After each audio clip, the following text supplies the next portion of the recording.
Hope everyone's doing well. I just wanted to mention that, oh, here he is, great. I just want to mention that we are working on the newsletter. It's a little late. We had to change some things on it and format it, but it's going to be a pretty one, and I hope you'll get to enjoy it. But we've been working on it today, okay?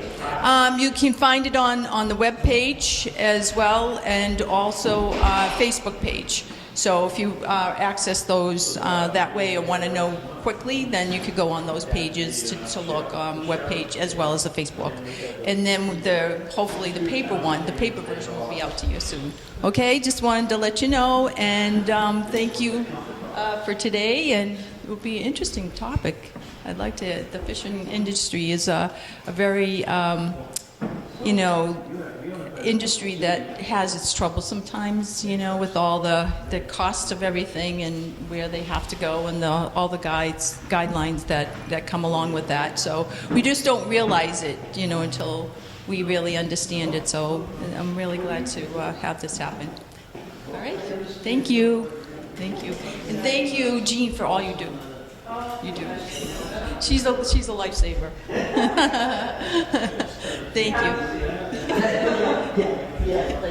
Hi, how are you?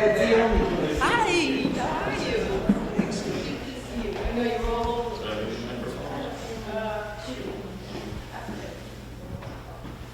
Jen first.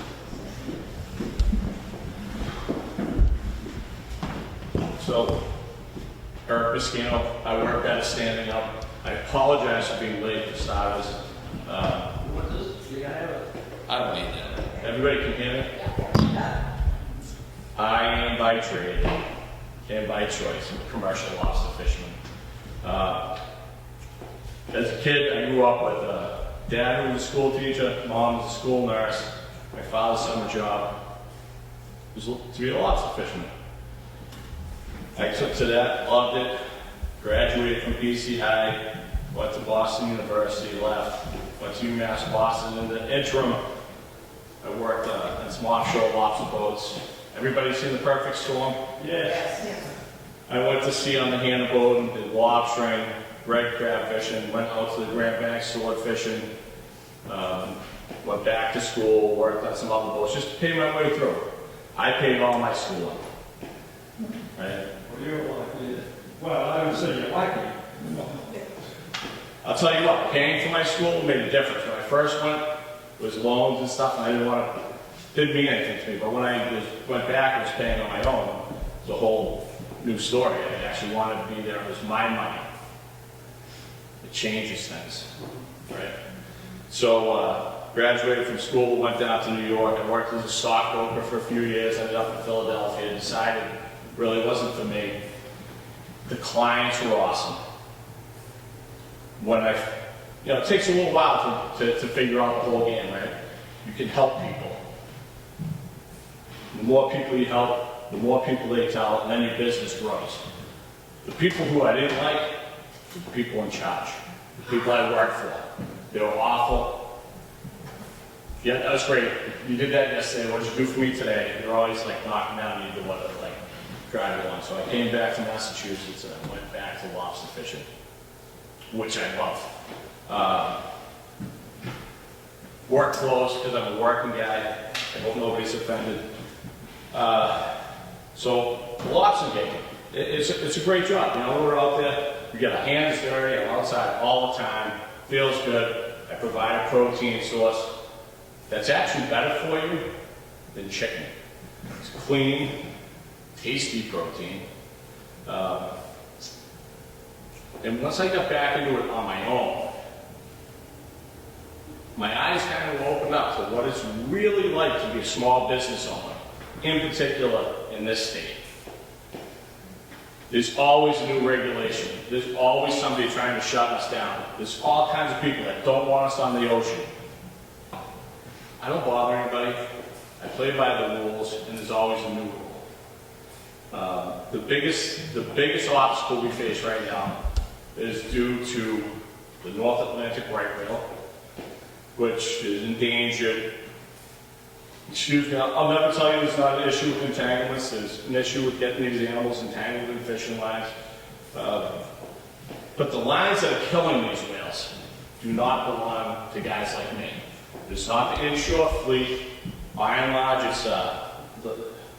I can bore you with the numbers. It's heavier offshore gear that comes from a small fleet, potentially of lobster boats and crab boats in the United States.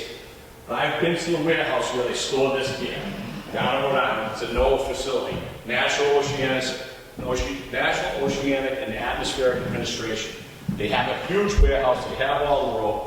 The stuff's like this big, and it floats in the water column. They know it's not me, right?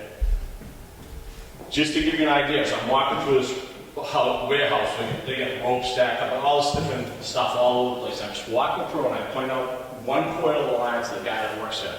It's like, where did you get this coil? And he asked me why I would ask that. And it's like, this came from the William Boat, right? Fishing vessel William Boat. Stopped the guy cold in his tracks. He's like, how could you possibly know that? The answer to that is easy. They will tell you they're experts. We talk to our experts. Our experts said this. I'm the expert. Guys that are in the industry are the experts, and they don't listen to us. At some point, anecdotal information got kicked right out of the ballgame. So the gear that I'm looking at, I could pick that up of everything in the whole warehouse. What boat is from? All the other gear I saw, almost exclusively, was Canadian gear. Snow crab gear was a big problem, and some lobster gear. They just set up their gear different. Guys like me can see that. So, this is big gear, floats in the water column, stuff we fish, much smaller than sinks in the water column. Plus, I had something, I was running late, so I didn't stop at my house to get it. We have weak links on our red lines that break. The whales are fine here. The real biggest threat to them is ship strikes. And now, whoever's been paying attention, you all see that up and down the eastern seaboard, the mid-Atlantic coast, by and large, we're having all these animals wash ashore. That coincides with one change: offshore wind. That's it. That's the difference. That's the common denominator. And we keep hearing from the pundits though that it could be anything. We just know it's not that. But that's what's changed. Can I say definitively that's what happened? I cannot. But they can't tell you why. That's the common denominator. So I want to give you, I saw a friend of mine, I haven't seen this guy in about a year and a half. I want to tell you a story, exactly how I feel we're impacted right now today. I wasn't planning on saying this at all until I saw this guy this morning. Massachusetts kid, born and raised. I'm 52, I think he's maybe 49. Got a great lobster business, good guy, family guy, a couple of kids. So we get these new regulations. It started with the federal closure, and now 2 years ago we got a state closure as well. So we have over 11,000 square miles of the ocean closed to us. So in other words, I can't even put my traps in the water until May 1. I could be making money today, but I'm not. So this gentleman would normally fish inside of Boston Harbor and Merck East throughout the season. And then in the fall, he loads his gear up and he moves out, goes around Gloucester, up onto Jeffrey's Ledge, about 50, 60, 70 miles away. He does it every year. He's got a great boat. He's a hard-working young guy. In January, he got sick. They had a hard time diagnosing him. It turned out to be like vertigo, something else. So the closure starts February 1st. He still had 300 traps in the area that were going to be closed. And he couldn't get them out of it. Now, I'll tell you, I think you should have communicated a little bit better with the state, but I don't think he was expecting what happened to him. So the state hired some boats to go out and pick up lobster gear. A lot of gear gets lost. I should say a lot. Some gear gets lost. Some gear gets abandoned. The abandoned gear is usually recreational fishermen who, like, they get little tiny boats and they can't find it. They just take their boats out of the water. So my friend Tim has like 300 traps in this closure. They go and they find his gear. They want to take his permit. Okay? 2 guys wrote a letter to the state, one of which was me, and I explained how this guy operates all the time. He's good competition, he goes by the rules and regulations, he does everything right. He wasn't able to move his gear. He picked it up. They told him they're gonna take his permit forever and take his livelihood away from him. That's the punishment. They need to make an example. So I wrote a letter, another guy from Gloucester wrote a letter, and then the state rethought their position because the way the letters were written, they're gonna take his permit for 3 years. So he went in, they put him through some kind of adjudication, he ended up taking his permit for 2 years. So here you got a guy, his whole life is lost to fishing, and the state's ready to take his permit away, so he can't go to work anymore, and they tell him to go find another job. So I don't want to answer the question I'm going to ask, but I want everybody here to think of this one question. How much money does it take to run your household for 1 month? How much money did it take when you had children or whatever, car payment, whatever? I know how much it costs me to run my household. They're going to take his livelihood away and make it impossible for him. And he was able to find another job. Ultimately, he took his permit for 2 years, so he's got 1 more year. In the midst of all this, when they're taking away my right to work or your right to work, whatever, we have all these illegal immigrants that just came into the state. They're getting about $10,000 a month. They're undocumented, they're unlicensed, they're on everything. They are taking away our rights. They're taking away our rights. I can't even go out there and work, but they want me to pay more taxes to pay for people who, and they'll tell you, the migrants, I'm going to be kind of my choice of words, the migrants, on average, commit less crime than citizens. How can that possibly be true when 100% of them who came into the country illegally committed a crime? So I'm frustrated by this. All I've ever wanted to do is go to work, put my nose to the grindstone. I go out there, I do my thing, I work hard. I'm one of the bigger producer boats out there. I'm not the best by any means. My buddy Tim, the guy that got hammered by the Massachusetts Division of Marine Fisheries, he's a better fisherman than I am. But they chip away at us every single day on our ability to earn income, and then they start taking it out of our pocket. They come in like, try to pick it out of your pocket. We need just a little bit more. Income tax was supposed to be temporary. We were supposed to be, you used to be able to go fishing. You used to be able to take your kid, grab a rod, go down to a local pond, or a local dock, and go fishing. Spend the day with your kid. You have to get a permit. Like, Ken, should I have to ask you permission to go fishing with my kids? That's what I think. Everything has a permit. If you go to Boston and you get a bar, restaurant, you want to put a TV in there, 10 permits for one TV. Sounds insane, doesn't it? And actually, I found that out from Jeff Deal. He's the one that told me that. But my point here is we have this overwhelming bureaucracy that just keeps feeding itself and feeding itself. Now what they want to do with fishermen, Coast Guard came out with this new proposal. Let me back up. The Coast Guard came out with a proposal a couple of years ago, which was staggering. They wanted every bit of water that came into your boat to be treated before it went back into the ocean. We're not just talking about like black and gray water. Black water would be like sewage. That should be treated. They talk about rainwater. If it collects on your boat, they want that treated. I have live wells on my boat. We pump water through those tanks all day long to keep our product alive. Think about a sailboat. You could have a 20-foot sailboat, it starts raining, and you're supposed to. This isn't even a joke. They were proposing this. They wanted people to treat all that water before it went back into the ocean. It's rainwater. They hit your boat. Are they going to make us do that to our houses and cars? I don't know. But that won't get swept away, thank goodness. So now what they want, so guys like me, I'm a small business, owner, operator, now they want us, similar to like DOT checks. Their proposal is that we all get licensed, even though we go through all kinds of training.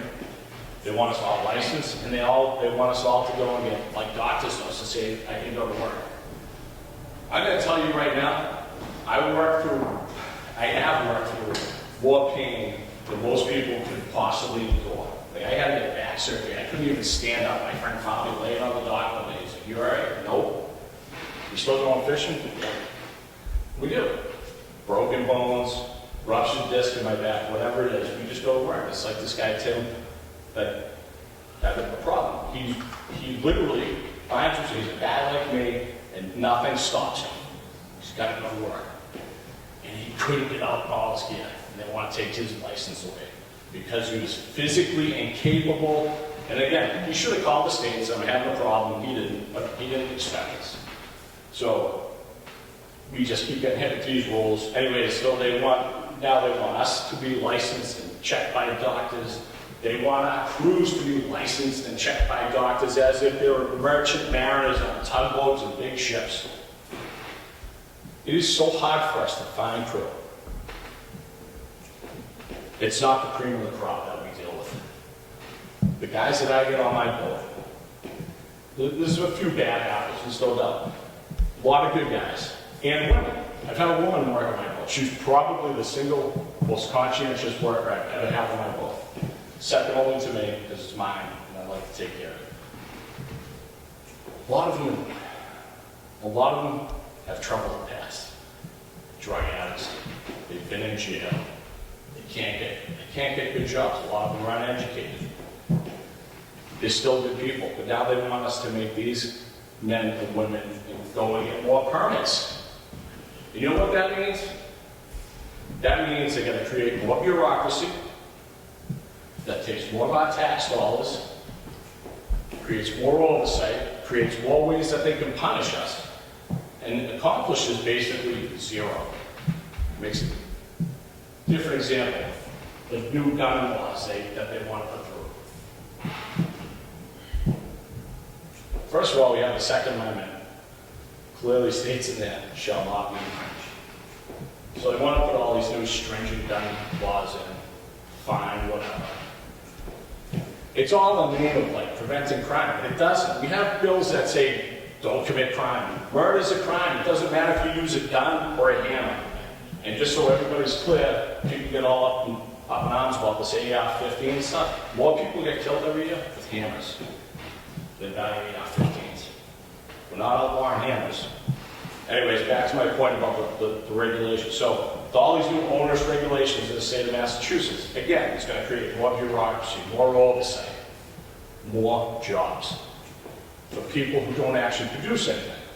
It's going to make it more difficult for me to buy something. The prices go up. It makes it more difficult for the small business owners, the gun shop owners, to actually operate their business. They're going out of business. The bureaucracy is building on the backside, as always.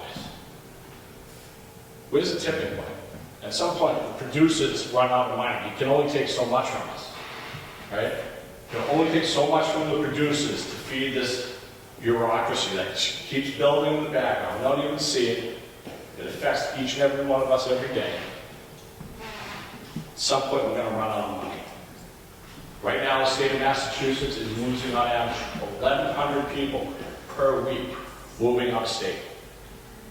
Average income, $150,000. These are people who are mobile. They have money. They have the means to do this. Most of us don't. Our lives are here. All my family's here. My job's here. I love Massachusetts. But it's these kind of policies, and it's federal and state, that are driving people out of their homes. I mean, like, so I'm going to pick on the illegals again. Any of you know any elderly person who's on a fixed income that can't afford the taxes on their home anymore, so they got to sell it? Have you met one of these people yet? Because they're out there, and they have to sell their homes. Oftentimes, family homes have been paid off for 40 years. The guy that used to be a teacher in Hull, I know him from when I was a child, at Hull High School, before I went to BCI. I ran into him. He's old, retired. He's 87 years old. He had to sell his family home in Wayne. I'm sorry, in Quincy. House has been paid off for like 50 years. He just couldn't afford the taxes on it. But when giving a legal family $10,000 a month, why aren't we helping our people? We just opened up a veterans home for illegals.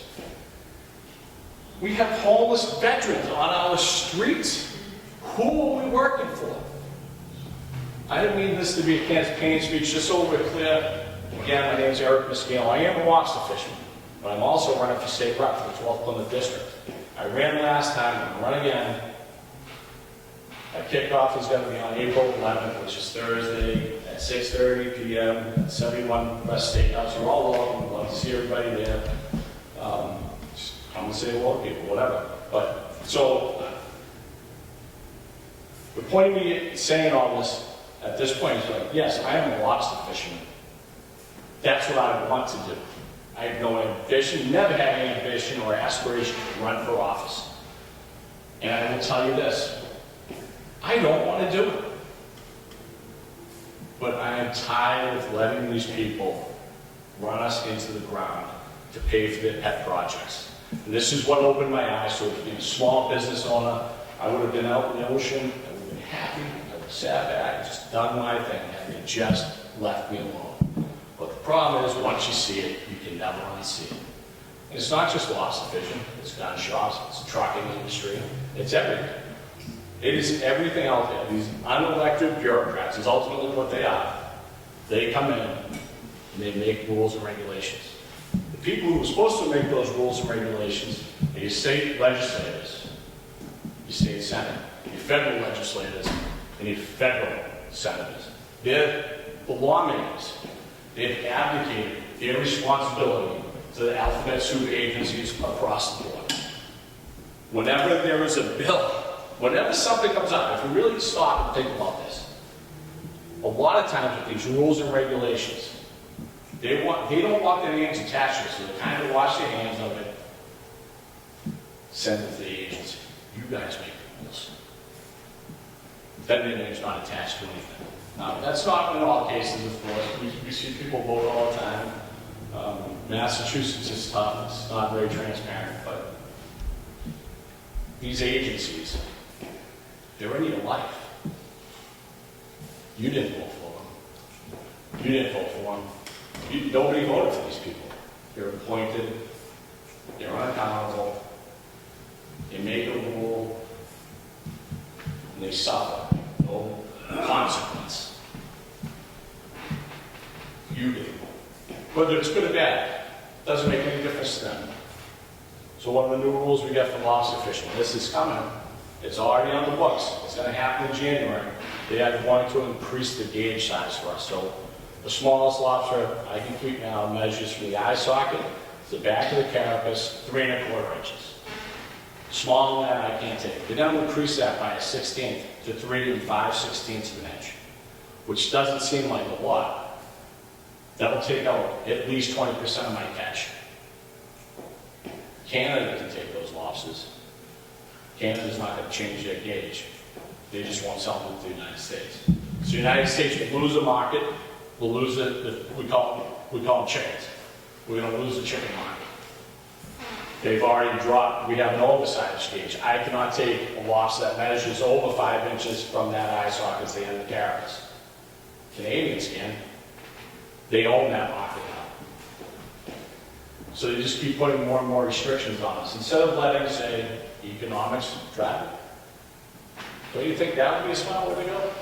That's the economy driving. If I can't make money in my business, then I've got to go find something else to do. And that's how this country, in my opinion, my humble opinion, was intended to run. Free market capitalism. Life, liberty, pursuit of happiness. Do whatever you want. Just don't hurt anybody else. And we're not hurting anybody. We're out there just trying to make a living. Get a blue-collar country. And we are being squashed on a daily. I know everybody feels it. I don't like it. And my eyes ultimately being open to this was being a small business owner as a lobster fisher. And I can tell you all kinds of horror stories about fishing, but I'll let you ask questions. Eric, can you, to make you feel better, can you give us a few stories of you and your ship out? How far out at sea do you go, and what type of fish do you get out there? And if you run across any storms or anything like that. Give us a little history of you as a deep sea fisherman. So, Or do you go deep sea? they would refer to me as like a mid-shore. Oh, okay. Anyways, so the deep sea thing, the Hannah boat, if anybody that's seen Perfect Storm, it's a 100-foot boat, about 25 feet wide. It's pretty big. But when you get out, say 1,500 miles into the ocean, you're basically about halfway to Europe, about 800 miles to St. John, south of St. John, Newfoundland. It's a small boat, 6 people. And you get weather that comes through, you can't go home. You just don't have time. So you might sit there through 90 knot winds, 100 knot winds, hurricane force all day long. And if you were to walk outside of this building and look up at the roof, I don't know, I'd say it's got to be about 40 feet. See 40-foot seas out there regularly. However, they measure the height of the seas from the water level, not from the trough. Water level to the crest. So if they're talking 40 feet, you're looking at an 80-foot rise of water coming at you. Anybody be comfortable with that? Are you a Navy veteran? Wow. It's a lot of water coming your way when the winds blow like 60, 70, 80 miles an hour. It's pretty awesome. I never saw anybody die, thankfully. I've seen guys go off the boat. I went overboard once. I don't know if I told you this last time I was here. We were about 150 miles offshore. It was October 13th, 8 days before my 25th birthday. I got a line wrapped around my neck. 40 pot trawls with an end weight on each end that weighs about 175 pounds. About 600 feet of water. And I was always careful, I was always paying attention. It happened anyways. I saw it happen. I couldn't move quick enough. The line wraps around my ankle and off the stern I go. 600 feet of water, almost 200-pound weight, and then 9 more traps pull me down as opposed to pulling out from underneath me. And then it was frightening. I'll tell you that. I don't have much time to be scared. Off the boat. You know when the boat's going kind of slow, you have that white foamy water rolling up behind it? I hit that water, and my first thought was like, okay, I can swim. But you can't, there's too much air. You sink right through it. You can't breathe because there's too much water. That was probably the most terrifying part of the whole thing for me. I hit the green water underneath, stabilized, popped up. I had just enough time to take a good lungful of air. I put my hand on my hip where my knife should be, and I became very religious immediately because my knife was still there. I'm like, thank God. Pulled the knife out. In spite of how quickly I was being pulled down, to reach down to that tight line really was almost effortless. Cut the line, watch this bright yellow 5/8 inch poly column just do one of these down into inky blackness below me. And, I would say probably a little deeper than from here to the ceiling to the surface floor when I cut that line. Swim up there, I was holding my knife. I wish I held on to my knife, but I didn't want to stab myself. I let it go. The boat came back and picked me up. It was a little scary. The next scariest part was watching this giant steel boat drive up on me. They don't look that big when you're on them, but when your head's at when this is water level, this is where your head is. It's kind of scary. And the captain at the time, his name was Keith Solspot. He pulled that boat up next to me.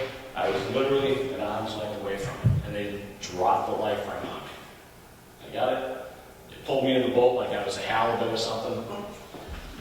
Covered in blood. So I hit my head on something. I had no idea what I hit my head on. I don't remember hitting my head. This all happened so fast. Started to strip off clothes. I had a white thermal shirt on. It was just, when you get the water, it makes things look worse. It wasn't bad. It was like a little gash. Went inside. Captain asked me if I was all right. Took a hot shower. I finished setting the trawl. I missed 8 traps out of the next row. I got dry clothes, dry rain, I went back on deck. After being in the hot shower, thinking, I don't want to have to go back out there ever again. Nobody would follow me. I went back out there. And then the 5/8 yellow poly that would, when we're setting off down the side, it's always in the same place on the boat. Looks like it's this big and it's trying to come and get you. So that was unnerving. But I made it. It was exciting, made me religious. And so I've seen other guys get hit and go off the boats. I've seen people get injured. When you're out there, you're on your own. You have to, you're self-sustaining to get there. The Coast Guard will come get you, it takes hours, sometimes days. Is it true that those could just come out of nowhere? What? Like it's looking smooth Oh. and then out of nowhere a wave? You're talking about road waves, absolutely true.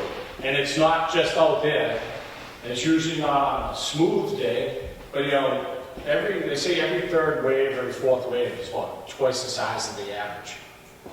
But then on like every 4 of those, you get one that's even bigger. But once in a while you get a wave that comes out of nowhere. I mean, and this I've experienced, like working on one of these boats, all of a sudden, you're working on a platform, it's dynamic, it's moving, but all of a sudden the boat goes sideways and tips with, like you think you're gonna go overboard, like things break. We have a refrigerator that was bolted to a wall, go across the galley one day. So literally ripped out of the wall and smashed. Because this wave come from a totally different direction and nearly like flipped the boat over. I mean, all the traps smashed against the rail. Like, because they're stacked on the port side of the boat, and there's an aisle, but everything moved. And the first thing you do, you come up and you start looking for your crewmates. Like, is everybody on the boat? And you start counting heads. And you have to, because sometimes people are missing. A friend of mine got washed up the stern of a boat called the Rachel Lear. Guy saw the wave coming and yelled to the crew. There's one of the guys on deck. Everybody hold on. This kid AJ Amatrudo's back. Nothing to hold on to. He got hit so hard by this wave. The raincoat on was buttoned up and a knife belt. When they got back, he didn't have a raincoat. Ripped it right off and just blasted him off the boat. Knife belt, raincoat, everything. They were able to turn the boat around and go pick him up. And it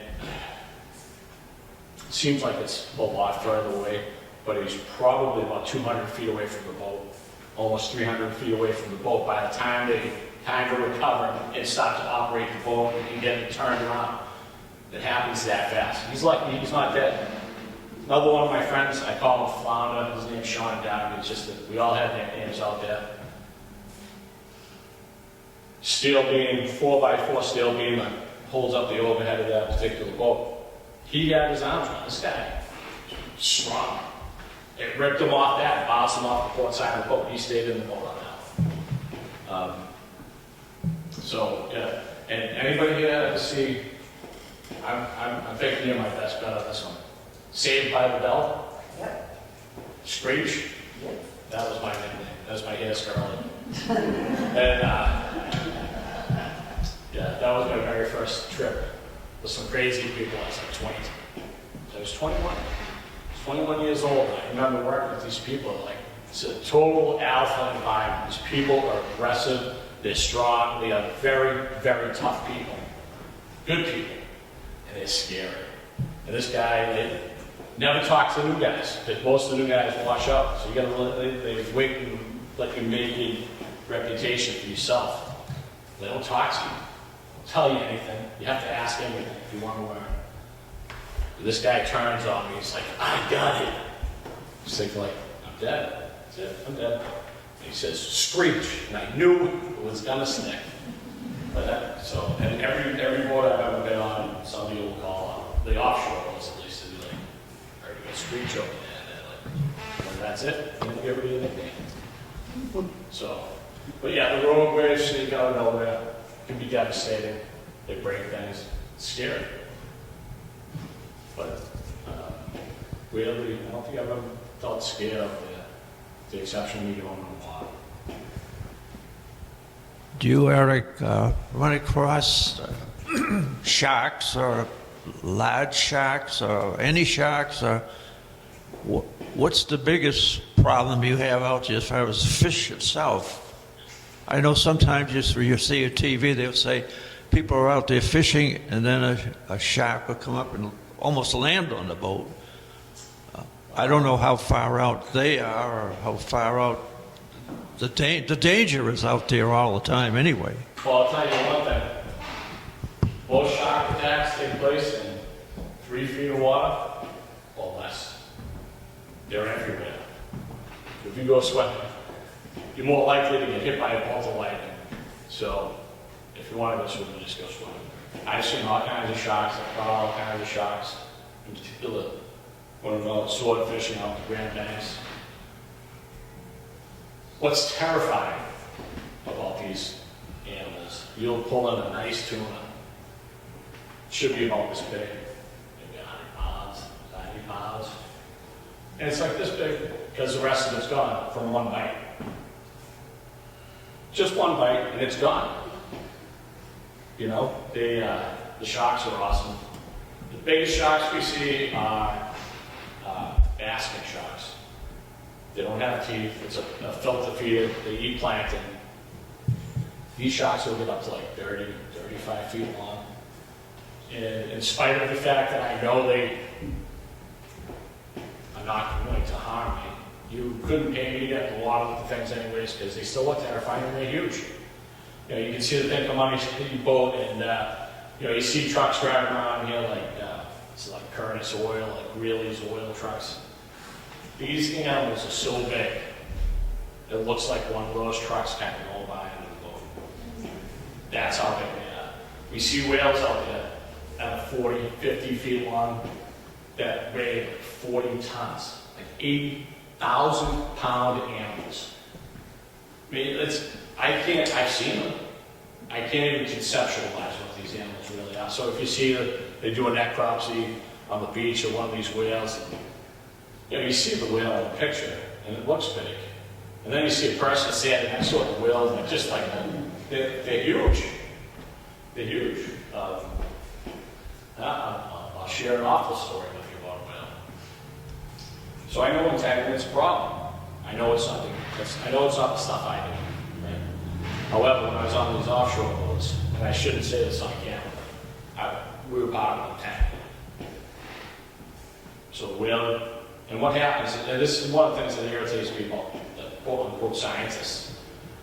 Any entanglement I've ever witnessed, whether it's a fish, a shark, or a mammal, they always have a piece of line through their mouth.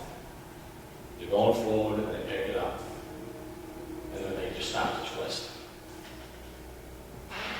So, and I've seen giant bluefin tuna in a tank like this. I've seen sharks, and a couple of whales. So this particular whale got into a trawl, towed the thing about a mile from where it was, the entire trawl. It's like over a mile long string deal. However many traps are there. Tows it about a mile before it just couldn't move anymore. And they drowned. And it's horrible. We don't want to be part of that. Not a single fisherman out there wants to be part of killing one of these animals. They're magnificent animals. I would go so far as to say they're glorious. They're not looking to hurt us. We're not looking to hurt them. We get it. So we haul this thing up. And I'll skip the details of that because it's scary because all of a sudden you get all this weight. Anyways, then finally it comes up.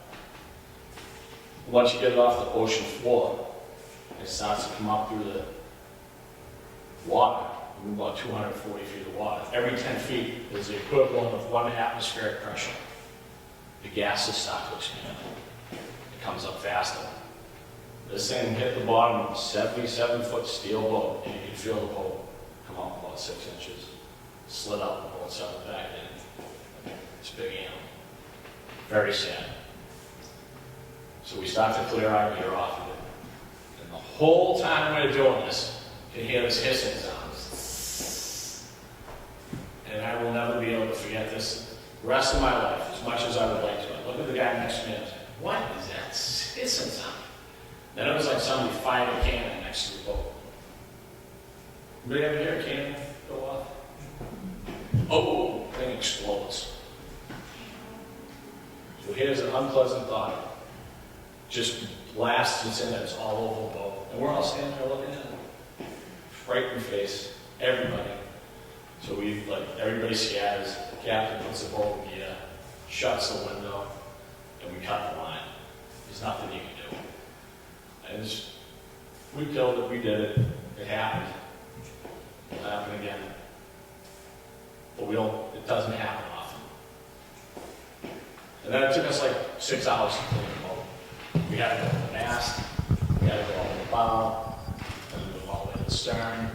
Anything that was exposed, any starboard facing part of that boat, we had to clean. And it was the worst smoking thing I've ever experienced in my life. Is there any type of, when you go out, do you know where you're going to go when you leave in the morning? What type of fish you're looking for? Or is it just for lobsters? Or Well, when you go out, what is it? What do you have in your mind to catch? so I'm a lobster fisherman. Sometimes we'll go tuna fishing. I always know where I'm going to go. You always have a plan. Every day you get on the boat. This is what I'm going to do. And then invariably, it changes every day. You get on the boat, things change, and you adapt. So for me, my lobster fishing routine, I basically start, I fish out of Hull, actually. And we start in the channels in 10 to 15 feet of water. And as the season progresses, we'll start in we used to start, fish all year round and move in, now we start where we start inside. And we move outside, we progress out to deeper waters throughout the course of the season. So, I might be up in the channels between Hull and, say, Boston Light, which is called Nantasket Roads, fishing in rock piles or on the channel, might be 60 or 70 feet deep. But over the next couple months, we keep hopscotching the gear all deeper and deeper and spread out. The next move's about 100 feet of water around some big ledges out there. But I oftentimes end up southeast of Gloucester, about 40 miles to the east of Hull. And we'll get down to about 600 feet of water with my little 42-foot boat. And then those days turn into, we meet at the boat at midnight. You take a 4 or 5 mile ride out. You work all day. Stock when you start, stock when you finish, 4 hour ride home. Might tie up at midnight, home at like 2, 3 in the morning, and then we don't go again for a few days. But there's all different types of bottoms that we would target. If you think about Halifax isn't so hilly, but if you go to some of these towns, like in Plymouth, you get the Pine Hill, you get this big hill out there. That stuff exists under the water. We don't see it because the water makes everything kind of equal, but we try to fish around the bottoms of those hills. Sometimes we fish the side of the bottom and run the gear up the hill to figure out what depth the lobsters are. You go out to Snowwagon Bank to go tuna fishing. You run it through about 280 to 300 feet of water, and then you get to the western edge of Snowwagon Bank, which runs from Provincetown to the north and through extension almost to Cape Ann. And it acts almost like a seawall. It's a weird thing to even try to explain it. As you're running through Massachusetts Bay, it's like 300 feet of water. All of a sudden you get to the western edge of Snowwagon Bank, it comes up to 80 feet of water. Literally in the space probably about from here to the end of the church over there. I mean, it's like a cliff almost. So that's, we try to get on the bottom of those hills sometimes. Depending on the time of year, we'll be on top of it. And if you can, because we have to set our gear all going the same way, because if everybody's going different directions, you'd be on top of each other. So we all try to keep our gear parallel. So if you can get on a piece of bottom, you can run an edge. You could go from 120 feet up to 80 feet, 200 feet to 100 feet, and try to target or figure out where the action's taking place. It moves throughout the year. So usually later into the season, it gets deeper, you go deeper and deeper. But the tuna fish, they sit up on top of that because you have these currents coming and it forces the food is there because of all upwellings. So you get this tide that comes across the bank from the east, and you got upwellings coming from the bay, and it mixes together right on those edges. And you get these fish, these tuna fish, that, you know, we got one last year, it was like just under 500 pounds. But this guy's out there, they're catching fish at 1,000 pounds. Probably, I don't know, the one we had was 96 inches, so it's 8 feet. But there's some out there that are like 120-inch fish, 10-foot, 11-foot long fish. It's exciting, and they're tasty. It's a lot of fun. And you gotta try it. Get them in different areas. They might be down at the bottom one day. Sometimes they're right on the surface. We actually see, I've seen giant bluefin jumping. I've seen, I can't tell you how many dolphins, whales, and porpoises I've seen. When these whales jump, talking about something spectacular, these things are like 40 feet long, fully airborne, maybe just the tail touching. And when they hit, it just like sounds like this big boom. And you know, you get to see that out there. Seals, all different kinds of birds that you wouldn't normally see. There's birds out there that only come to land to nest. So the rest of their lives are on the water, like shearwaters. Greater shearwater, I would tell you that's my favorite bird out there. It's gannets, storm petrels. These little storm petrels, their wingspan probably like this big. We're out sword fishing 1,500 miles to land. You know what's out there? Storm petrels. Just these little tiny birds, and they never land. They just fly. Different kind of fish we see out there, like locally here, codfish in the traps, tautog, pokies, bluefish, stripers. I've seen a thresher shark jump. I don't know if anybody's ever seen what a thresher shark looks like. Very odd shark, very small mouth, super aggressive, but their tail fin is half the length of their body. That's how I was able to identify it. Jump about 10 feet out of the water. I mean, it doesn't even sound low, but like about the height of that lake, just launched out of the water with a school of fish. A good day of lobstering. I don't see thresher sharks. I don't want to see thresher sharks jump out. But a good day of lobstering for me, I'll haul 400 traps and I'll have 500 or 600 pounds. The best day we came in with just under 2,100 pounds. At, I don't know, I think it was $5.30 a pound. So, you know, let's call it a $10,000 day. That was a nice day. Expense-wise, just for a boat like mine to leave the dock, 2 crew, $250 a piece, 2 barrels of bait, $250 a piece, fuel, at least $1,200, just for me to like start that boat up and decide we're going fishing for the day. And they want to hit us with more regulation, so you know the average price of lobster will probably be about $5 a pound this year. So that means just I'm going to pick it up at $1,500. Then I actually start making money. I can go 300 pounds before I start to make money. You know, the fuel price is huge for us, and the fuel price affects everything. The fuel price affects the bait, and it affects my bottom line as just the fuel we use in the day. So, you know, I liked when we have the guy in there saying, drill, baby, drill. I want cheap fuel, because the fuel affects everybody. Our next biggest hurdle, and I mentioned this in Long, like earlier, is windmills, the turbines in the ocean. They are carving out tens of thousands of square miles of our ocean that they're intending to put these wind turbines in. And I will suggest to you that it's an interesting science project. I will suggest to you that I think it's a great solution in very targeted situations. But it's never going to supply the kind of power we need. It's unreliable. You know, you look around Kingston. Kingston, it cost about $3 million to have these. Take that windmill down. We had one in Hull just came down a couple of weeks ago. It hadn't worked for 4 years. Hadn't generated any electricity. You could drive a truck to it to fix it. They didn't. They're talking about putting these windmills offshore 40, 50, 100 miles. Now we talked about road waves. Storms go through there unabated. There's nothing to slow the storms down. There's nothing to break up the seas when you're out there. How are you going to fix those windmills? You know, wait until nice weather? What happens when they unexpectedly self-destruct? Because, you know, things break.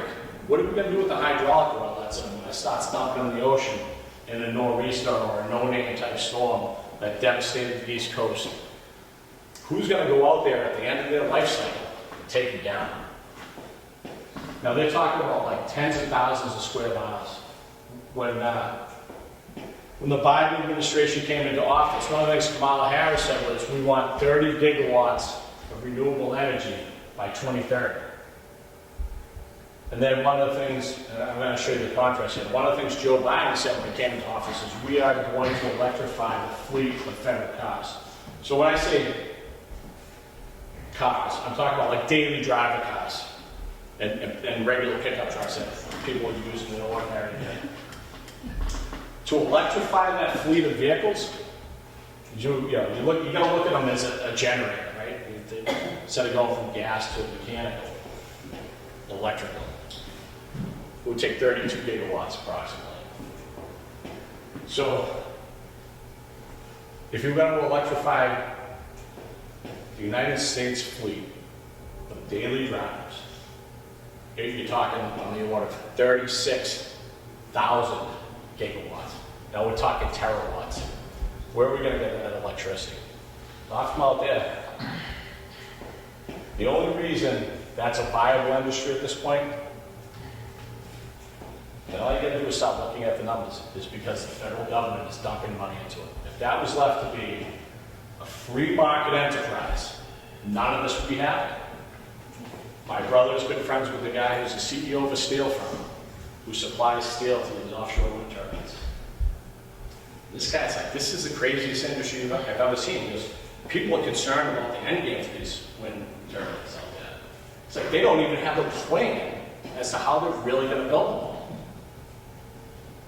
We are in nascent stages of this, and it is being forced on us by unelected officials, given some kind of mandate from the Department of the Interior, and they just charge forward with this stuff. They don't have any real science that supports it. And I'm sitting here telling you this, I go to these meetings and it's true. It sounds absurd, but it is absolutely unequivocally true. They haven't done the research that says it's okay to do it. They haven't addressed the fish stocks. They haven't addressed the marine mammals, and look what's happening on the mid-Atlantic coast. And the thing that really gets me about all this, and you know, if you want to look at it and say like the American Indian, and I don't care about being politically correct, by the way, I really don't. Look at the Indians. We came into this country, moved in, everything was good, kind of on it along, and more people come, kind of push the Indians off the land. Then we're like, you guys can have everything west of there.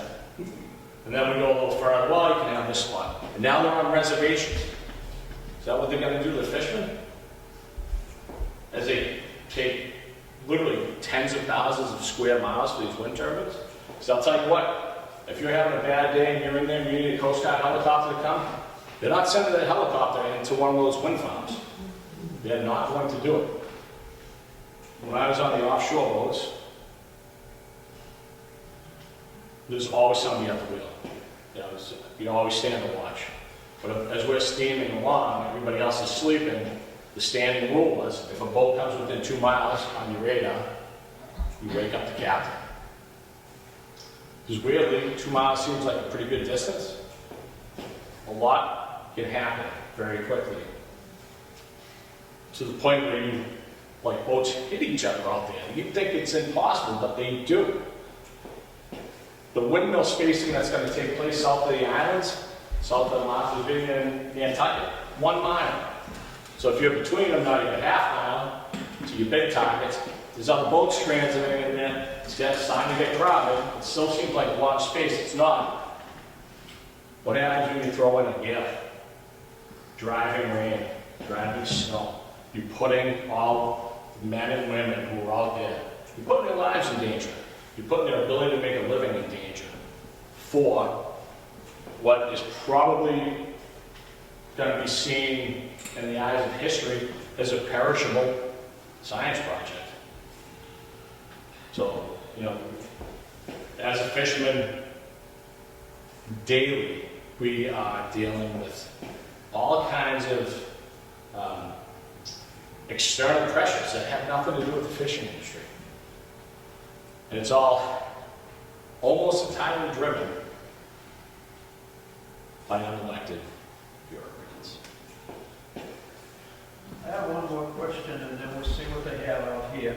Because you hear on TV all the time, these foreign ships that come in from other countries, do they have the same rules? Are they just come in and drag? Some of them, they drag all the fish there is out. Well, I'll tell you a couple things about that. We're never going to catch the last fish. They're not going to catch them all. But we have the 200-mile EEZ, which is the Economic Exclusion Zone. Foreign flag vessels are not allowed to fish within 200 miles of our shoreline. The only place it occurs is like on the border of Mexico. You know, there's lines of demarcation, you know, like the Bahamas, 200 miles offshore. So there's issues there, like the Hague line, which is a line of demarcation between Canadian waters and U.S. waters. So if you roll way out to down East Maine, you know, I could be fishing here. Canadian boat could be right where Ken is. You just on opposite sides of the line. But I didn't know if they had the same rules or they don't have rules. Okay. Any questions? just pirates. You have any questions for Eric? Everybody want to be a fisherman? And by the way, seriously, if anybody wants to go, my boat is big enough and capable enough to accommodate. You're all welcome to go and check it out. Still make sure it's a nice weather day. And most of the days, Now, when you have these storms coming up, like every week we have 2 sunny days and we have 5 cloudy days of rain. Now, the ones that are coming up, they say how much rain we're going to get and how windy it's going to get. How does that affect you going out when they say the wind's going to be 50, 60 miles per hour? well, first of all, rain and snow don't matter. The deciding factor for us is the wind, because that's what drives the seas. You know, in my boat, I could be out there hauling my gear 30 knots of wind, if I have to, or if I'm going to go out there and make a lot of money. If I know I can go out there and catch 1,000, 1,500 pounds, I'll go, because I'm going to make money. We'll be all right. It'll be uncomfortable and miserable. But if it's just a regular day, and it's going to be blowing 30, it's going to be blowing 20 to 25. I'm not going to go. If we're out there, and we can get out there before the wind starts, that's a little different. Like if they like say, oh yeah, we expect the winds to pick up to like say 20 to 30 knots around noon. We'll go. We get the major portion of our day completed, the wind picks up, and we haul through, you know, to our completion for the day in some weather, and then we go home. But I wouldn't go out there into that weather unless I had to. Anything over 30, I'm not going. It's a small boat, you know, it's only 42 feet long. The big boats, we can haul 40, 50 knots. And really, what changes out there is that you start just breaking the end lines, because the boats are so big, you start breaking the ground line. The boat will just run up the wave, and the line can't withstand the pressure, it just explodes. Sword fishing is a little different. Sword fishing, you have a 1,000-pound man line with just monofilament. So you're not ever hooked up to the bottom, and basically you set a line, it's like 40 miles. You pick it up at one end and you haul, and the hooks just keep coming in all day long. I was on the hand boat and we were hauling gear at 60 knots of wind. So, I mean, you're on this boat and it's moving. It's a nice boat, don't get me wrong, but at 60 knots of wind, everything's moving. It was sporty. I actually enjoyed it, which might sound counterintuitive, but it's awesome. And you know, you just do it. And when you're out there on those big boats, the other thing is like, what other options do you have? You just sit there. As long as the weather is workable, without, really endangering anybody, those boats just keep on grinding. And if you look at like the deadliest catch stuff, that's what it's like. That's no joke. That's the kind of stuff we work in. With the big boats. The smaller boats is less than that. Same idea. Any questions somebody else have? Eric? I guess now they all now know the history of deep sea fishing and the rules and regulations and all that stuff. And they all want to have a boat. Don't you? I would like to add one thing. Anybody ever seen the movie Captain's Courageous? Yes, I know. Right. It's an old movie. Those were real men who they would laugh at what we do today. They would laugh at what we do today and how comfortable it is and the equipment we have as opposed to what they had. So I do try to keep that in mind. Those people blazed the way for us and they deserve every bit of credit. So thank you. Well, thank you, Eric. And I apologize for being late. I keep being late.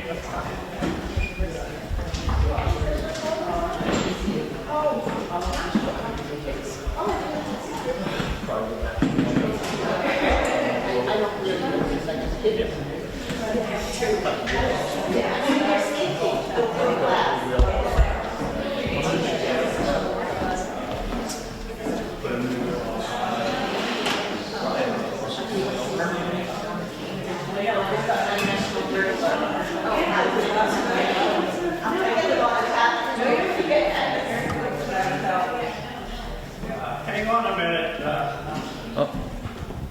Hold on a minute. We got to go over. Is this on now? I guess it is. What I wanted to go over this morning with you, if I can see, Is that we have for the months coming up. For the month of May 7th, I had down the speaker to be Fred Corrigan, but Fred tells me he's going to be out for a few days for eye surgery. So I'm going to have to find a speaker for May 7th. And when I find that out, I'll give it to Jean, and Jean can put it on the board and stuff, whatever she does. But that's for March 7th. So Fred will be one of the speakers, but he'll be coming on. He told me he didn't care when he did it because he knows, and he never forgot how it was to live around Mount Washington in winter.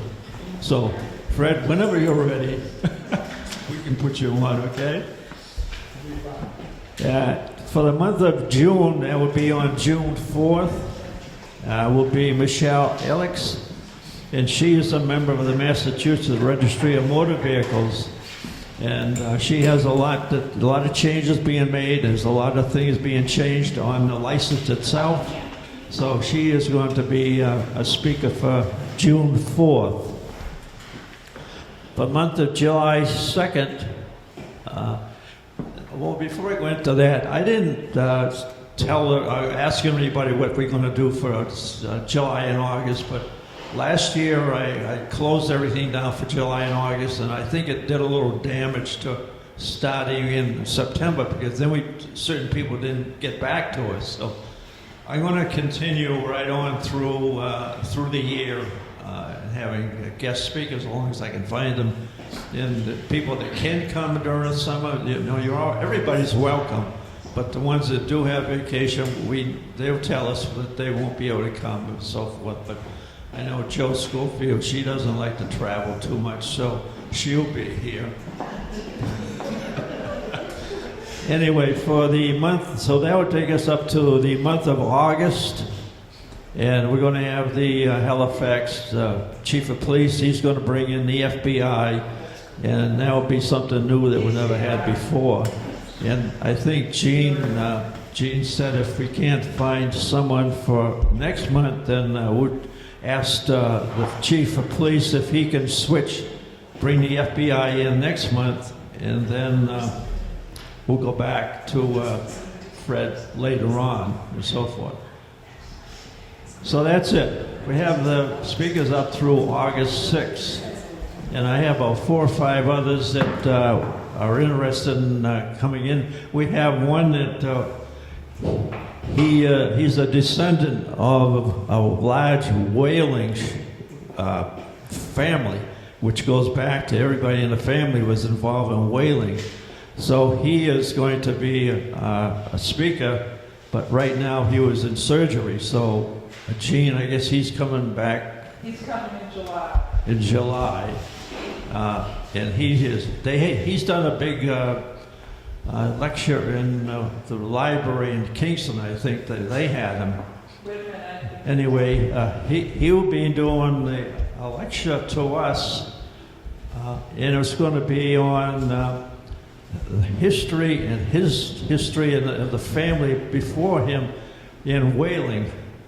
And I guess from what I read in the paper, that it was quite a story that he has, and it brought a lot of people into the library itself when they had it. So, do you think he'll be through surgery, Gene? He said he's feeling much better, so he said July is perfect. Okay. So, Who is that going to be? I'm interested now. you interested in that Charlie one? Chase. That's going to be July 2nd, Derek. Charlie Chase? It is Charlie Chase. Do you know him? No, I heard her say it. Yeah. Well, anyway, his whole family has been involved in whaling as far as his family goes back. So he had quite a history to say, to put on for that. I guess he did quite a lecture at the library here just a few months ago. So anyway, we did get a chance, and he agreed to do a lecture here for TRIAD for Halifax. I guess that's all I can say to you. Anyone know of someone that might like to fill in for next month? Between myself and Gene, we'll find someone to fill in. I'm trying to get the August presenter to the Bureau of Criminal Investigation to come in May. That way, if they can switch, that would help, because I know it's short notice to try to find someone else. And Chris was saying the fire department might be a good idea. To do about fire. safety. Like how to Yeah. use a fire extinguisher or Smoke that. detector, so they have. Some great ideas. Yeah, I try to get someone local first before I start going out further. Yeah. So, we could check with the chief, the fire chief over here. He may find someone that can come in and fill and do that. And also doing different things if you need help. What can you do to help them, and how do you handle it? And you got to be very careful with what you're doing, because you don't know what the injuries are. So that might be a good one, Gene, to find out if we could get the fire chief. I can do that. I'll get in touch with him, but I'll send email updates to everybody, because it sounds like we're shifting some of the speakers, so I'll let. Okay. All right, and if you want to talk to Eric, you have to go, is your boat waiting for you? Yes. Yeah, I'm not going out now. No, it's too late. I gotta wait until May. He's going to wait till May, so he'll be around. All right, thank everybody for showing up today.